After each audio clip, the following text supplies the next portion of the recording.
Hello everyone, मैं हूं doctor प्रख्यात रूप।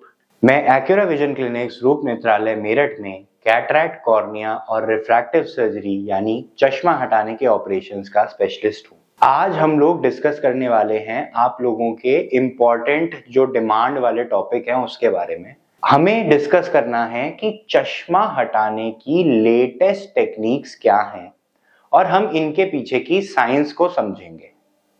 हम डिस्कस करेंगे कि आज की तारीख में अगर हमें चश्मा हटवाना है तो बेस्ट ऑप्शंस क्या हैं। ये वीडियो लंबी होने वाली है, इसलिए इसको मैंने डिफरेंट पार्ट्स में डिवाइड किया है।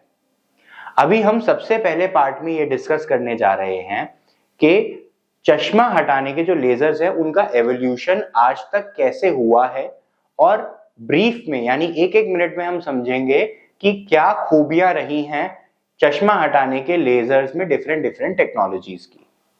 तो चलिए शुरू करते हैं। देखिए, हमारे आंखों में चश्मा हटाने का जो लेजर है उसकी शुरुआत करीब 95-96 में यानी अब से 30 साल पहले हो गई थी।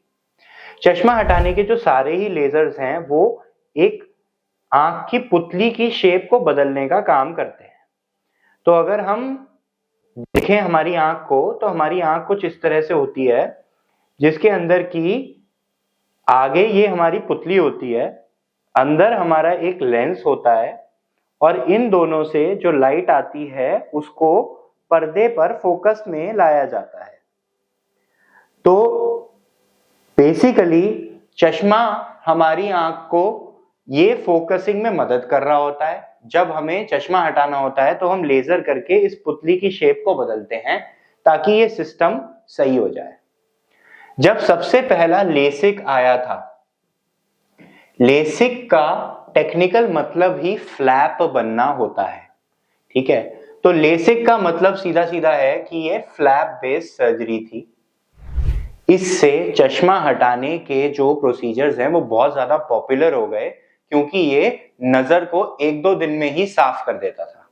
यानी कि आपने आज ऑपरेशन कराया, 2 दिन में आपकी विजन बिल्कुल साफ हो गई, 1 दिन में आपकी विजन बिल्कुल साफ हो गई। इसलिए ये बहुत पॉपुलर था।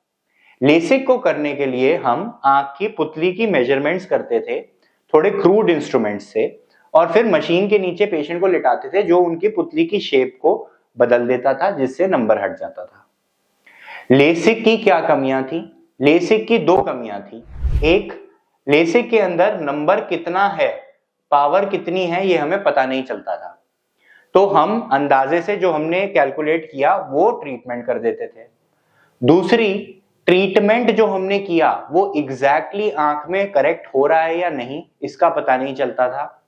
ये कई सारे कारणों की वजह से होता था, जिसमें से एक मेजर कारण था कि जब हम ट्रीटमेंट करते हैं लेजर की मशीन में, तो सपोज ये हमारी आंख है, सामने से जब हम देखते हैं आंख, तो हमारी आंख में एक आइरिस का एक पैटर्न होता है। आप लोगों, ज्यादातर इंडियंस में ये ब्राउन कलर का होता है, और साथ में सेंटर में एक काला तारा होता है जो बिल्कुल जेट ब्लैक होता है। हमारा जो ट्रीटमेंट है उसको टेक्निकली हमारे विजुअल एक्सिस पे सेंटर्ड होना चाहिए, यानी नजर की धुरी पे सेंटर्ड होना चाहिए। पर कई बार ये ट्रीटमेंट लेसिक में इधर उधर यानी कि सेंटर में ना होकर कहीं राइट या लेफ्ट हो जाता था, जिसकी वजह से करेक्शन अच्छा नहीं होता था। इस चीज को करेक्ट करने के लिए प्यूपिल सेंटर्ड लेसिक आया, जिसको कोई स्पेसिफिक नाम नहीं दिया गया। उसके बाद आया टोपो गाइडेड लेसिक। टोपो गाइडेड लेसिक का मतलब था कि हम आंख की जो पुतली है उसकी शेप के पैरामीटर्स को मेजर करें, यानी कि ये जो पुतली की शेप है इसको एक मशीन से मेजर करें और डायरेक्टली मशीन में ही इस पुतली का डेटा ट्रांसफर कर दें। इसको कहा गया टोपो गाइडेड लेसिक या ORK कैम। ये काफी पुराना ट्रीटमेंट है, ये 2006-2007 में ही आ गया था, पर इसको कोई नया नाम नहीं दिया गया उस समय। ये ज्यादातर इस्तेमाल हम कब करते थे? जब हमें दोबारा ट्रीटमेंट करने हो, यानी कि रीट्रीटमेंट करने के लिए हम इसको यूज करते थे। नॉर्मल ट्रीटमेंट्स के लिए हमें इसकी कोई एडवांटेज नहीं बताई गई। इसके बाद आया ज़ाई ऑप्टिक्स। ज़ाई ऑप्टिक्स ये एक ऐसा ट्रीटमेंट था जिसने ये बोला कि ये सुपरविजन प्रोवाइड करेगा।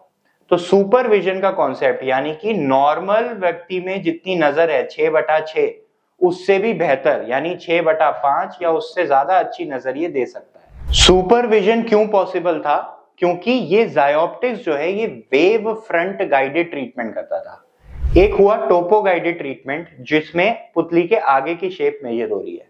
दूसरा हुआ वेव फ्रंट गाइडेड ट्रीटमेंट जिसमें आंख के आगे से लेकर पीछे तक पूरे सिस्टम को एनालाइज किया जा रहा है लेजर की किरणों से और कैलकुलेशन करी जा रही है आंख के एब्रेजन्स की, इरेगुलरिटीज की।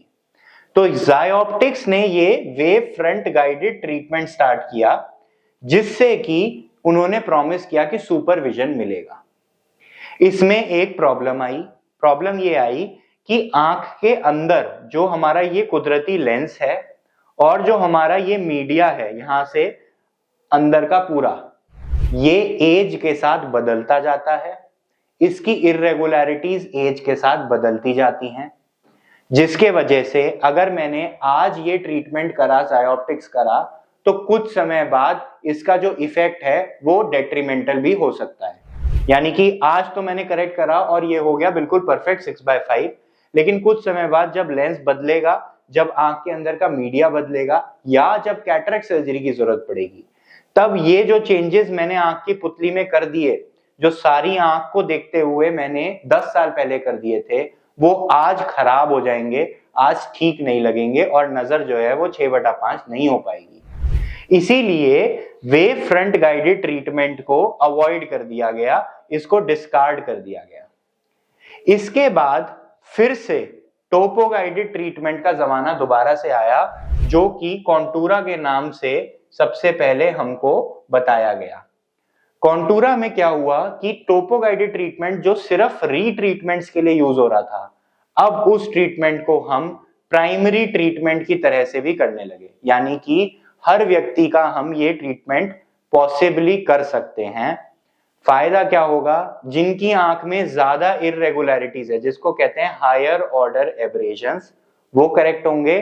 दूसरा, हर इंसान का जो ट्रीटमेंट है वो नजर के एक्सिस पे होगा, जो कि विजुअल एक्सिस कहलाता है। तो यानी कि ये जो काली पुतली है, काला तारा जो हमारा होता है, इसके बिल्कुल सेंटर में जहां से आपकी नजर की धुरी जाती है, वहां पर ही हम ट्रीटमेंट को भी सेंटर करेंगे, जिससे कि विजन और बेटर हो जाएगा। तो इसको कहते हैं विजुअल एक्सिस ट्रीटमेंट। तो ये दोनों एडवांटेजेस हमें मिल गए। अब कॉन्टूरा के बाद क्या ट्रीटमेंट आया? कॉन्टूरा के बाद जो ट्रीटमेंट आया वो था सबसे पहली चीज स्मार्ट लेसिक। स्मार्ट लेसिक ने क्या किया? स्मार्ट लेसिक ने ये दोनों काम तो किए ही, साथ में उसने एक एडिशनल 7 डायमेंशनल ट्रैकिंग ऐड कर दी और ट्रीटमेंट को ऑटोमेट कर दिया। ऑटोमेटेड ट्रीटमेंट होने लगा, मैनुअल कैलकुलेशन की जरूरत खत्म हो गई जो कॉन्टूरा में जरूरत पड़ती थी। लेकिन टोपो गाइडेड ट्रीटमेंट्स के ये सारे सिस्टम आने के बाद भी कुछ कमियां रह गई। इन कमियों के बारे में हम और डिटेल से डिस्कस करेंगे हमारे नेक्स्ट वीडियो में। ये था पार्ट 1 जिसने आपको अभी तक की पूरी इंफॉर्मेशन दे दी। आप अभी के अभी पार्ट 2 देख सकते हैं, मेरे वीडियो में इसका लिंक दिया गया है, आपको यहीं पर वो लिंक मिल जाएगा।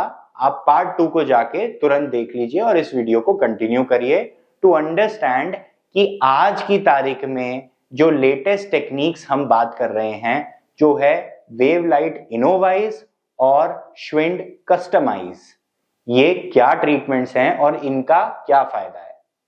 तो मिलते हैं पार्ट 2 में।